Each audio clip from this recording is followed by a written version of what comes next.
Blessed morning mga asyopaw. Ayan po, kinitapa po ne po mga asyopaw. Eta po makapag video ketang siopaw juday vlog. Uling may suspend ya po itang Med Santos ko. Makayabe ya kanitang page ko mga asyopaw. Ayan, so kinitapa mga asyopaw. Maglinis tapa po, kagising ko rin. May tudtud ko, ala pong kayi, ala pong maranat pinggan. So kagising ko yan ni mga asyopaw atin. So linisan tala pa po kabang magkapeta mo. Ini magkapeta po.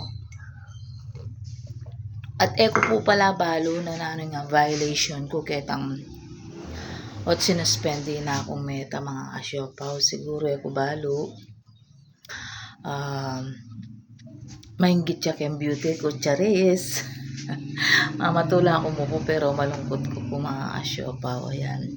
Siguro lagi ang upload kay picture na ini na siguro may Los Valdez na ako kaya na siguro meta charis po. Ayan mga asyopaw, kasi po ako maingat ko pong manalita king kakong pa mag-vlog mga asyopaw hanggang pong mapopost lang kitang Med Santos. Uling pong muna po malmura kayong kanakong vlog o deta pong malmura kayong vlog do alila po masispendi mga asyopaw. Ako pong ining maingat na suspendi ko po. Ayan. 180 days po kano bayo ya ibalik pa si bayo mga asyopaw, sabi dare nga na ako. So dapat sana po pagkalob ng Lord ibalik ya po agad na po, kasi atilo ka rin detang kaya ko mamiyak pa mong notebook ko balo detang followers ko nga chu no basi mga laut mga asyopaw.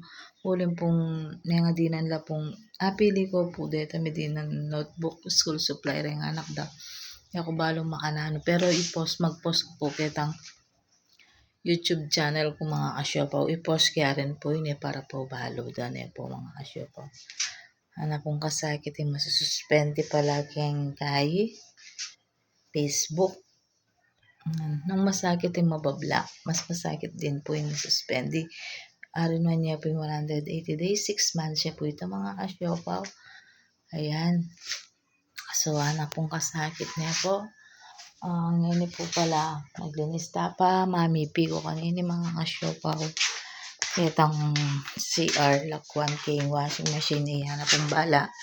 Sable ko niya po to. So, uling po ta mga asyopaw.